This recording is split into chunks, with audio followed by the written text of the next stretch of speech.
video is going to be about proposals, helping you to understand what the proposal is, why you do it, what should be in there, and what shouldn't be in there. Basically explained, proposals explain what your project will be about and why you want to devote your time and energy to researching and writing about this particular topic. It allows you a place to get your ideas in order, allows you a place to explore a topic, narrow in, zero in on what exactly you want to research, okay? Sets up a time for your professor to check in and be like, okay, here are some sources that you should probably read, or maybe you want to check this out also, okay? So it gives us all a chance to guide the research process, okay? It's clear, it's concise, it uses specific language. So rather than, I want to research environmentalism, you're going to be like, I want to research this particular aspect of environmentalism, okay? So they're not specific to English classes, even though you're going to probably do one, well, you're doing one in my class, but you're probably going to do one in Comp 2 as well. I've seen them in history classes, in psychology classes, accounting classes, all different kinds of classes, okay? So anytime you do a research project, this is going to be what you're going to have to do. All right, so set up what it needs first. Okay, so let's do that. What it needs, an explanation of the general topic. What are you going to be writing about? Is it a topic many people are talking about? Are you entering a conversation from a perspective that you notice is lacking? Okay, what are some of your opinions that you have seen on the topic? What are some of your opinions? Okay, what do you know about the topic? Do you have any opinions so far? Questions you might want to explore further, or maybe that you have right now, or that you maybe want to think about in a deeper way. Why did you choose this topic? What do you hope to learn about this topic? What is your essay going to do? Are you providing a solution? Are you bringing attention to a topic that doesn't have much attention? Put in any sources that you have now, anything that you've read. And that is not limited to stuff that I have provided you with in this course. This is stuff that you have encountered previously in your education, stuff that you are pulling from other classes that you had to read, whether it be a textbook chapter, an article that you had to read, maybe in another class that you were in, stuff that you've read in your free time. All right, anticipated responses to questions that your reader might have, okay? So I want you to consider the topic not only from your perspective as a researcher, but my perspective as a reader, your peers' perspective as readers, okay? Are there any things that you think we might have a question about? Try to address that. If you're writing about a problem, addressing a solution might be a really good start as well. Is there something that you see that needs to be done? Do you think that this particular way of doing things will solve the problem? Okay, write about it. So those are things that it needs. What it doesn't need is a clear thesis. We're not there yet. All right, you're going to be reading tons of research, reading through articles, choosing articles that you want to include in your paper, and pushing other articles that you've read that you don't want to include aside. Okay, and so your opinion might change. Your stance on the argument might change. Don't be afraid of that. You don't need a full bibliography right now. Okay? Present some sources. Okay? You might want to reference something that we read together. You might want to reference, a source or two, from the outside. But you do not need to have all of your sources figured out right now. Okay? You do not need to have a clear opinion or argument, okay? Again, back to number 1. This can change as you read, okay? The more you read, the more you learn, the more your ideas grow, okay? Everything that you read now changes not only what you're going to read in the future, but also what you've read in the past. And so new stuff you read is going to change your perspective on things that you might have encountered in high school, in grammar school.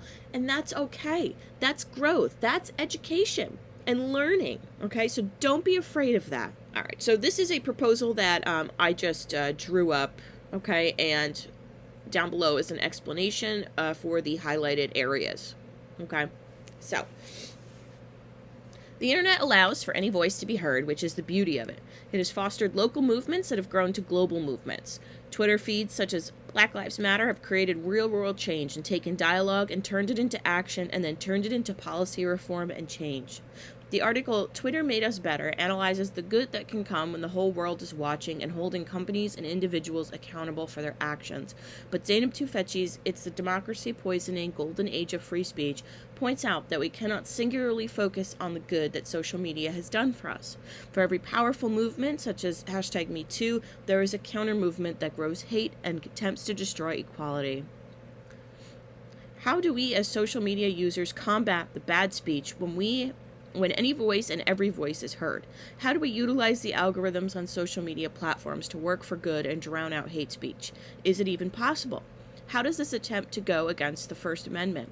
I intend on analyzing how silencing bad speech can counteract the good speech. Alex Jones is an example of a silenced voice, and while his speech was inflammatory and dangerous and caused harm to the families of the Sandy Hook victims, how does his silencing set a precedent that can be used to silence any voice? How does cancel culture counteract free speech? How does it redefine free speech? All right, so let's break this down and refer to our list up here, what it needs. Okay, so an explanation of the general topic. What are you going to be writing about? I addressed that in the very first paragraph of the proposal, which also keep in mind, proposal is not 5 pages, okay? I'm asking for 2 paragraphs. It's probably never going to be more than a page, okay? That's going to be like the cap for a proposal. So start by addressing the general topic. The internet allows for any voice to be heard, okay? Let's see what else we got here. What do you know about the topic? Do you have any opinions so far? Okay, so I address these 2 articles here, okay, also this specific example down here. Questions you might have, I address that in the second part of the proposal, okay? All these questions, that's fine. Keep asking questions.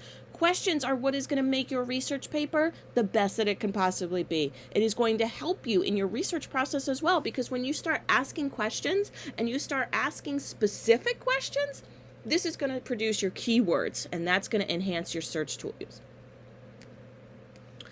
Okay, why did I choose this topic? What do you hope to learn about this topic? Okay, I intend on analyzing how silencing bad speech can counteract the good speech. Okay, what I want to gain out of all of this. Any sources you have now. Bam, bam. Twitter Made Us Better. It's the Democracy Poisoning Golden Age of Free Speech. Okay. Possible solution. Not something that I have just yet in this proposal. Okay. That's okay. I have lots of questions. I have a guide. I have a specific guide as well. All right. So not only am I thinking about the internet and free speech, right? But I'm thinking about movements. I'm thinking about policy, reform, and change, okay? I'm thinking about hate speech, cancel culture. Notice all of these very specific words that I have in this proposal, okay? After you read these 2 paragraphs, you have a very clear idea of where this research paper is going to go.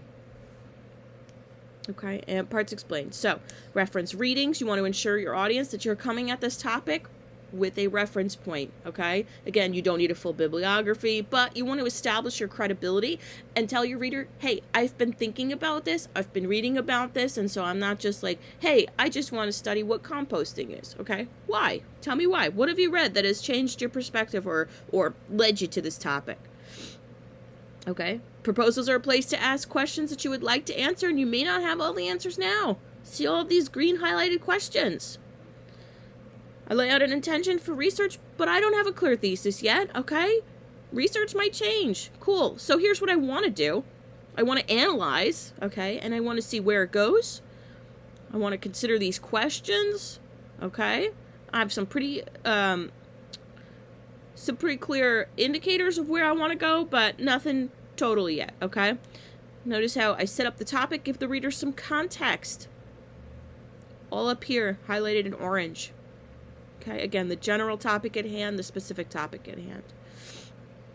Also, you want to reference multiple views, okay? This is important, especially when it comes time to write your research paper, to read through research, to dig through all of the information that you're going to see online and in books as you read articles, and your opinion changes, shifts, and your knowledge of the subject grows, okay? So, shows the reader that you are credible. You acknowledge the complexity of the topic. Super important, okay? Nothing is ever just black and white, okay? It's all shades of gray. There are tons of different opinions on it. Of course you can have your own opinion. Of course you want to support one particular opinion, or you want to support and prove why that particular opinion is superior, okay? But you have to acknowledge that there are multiple sides to the story. Super important. All right, if you have any questions, shoot me an email. Be happy to talk about ideas and let you know what I think about yours.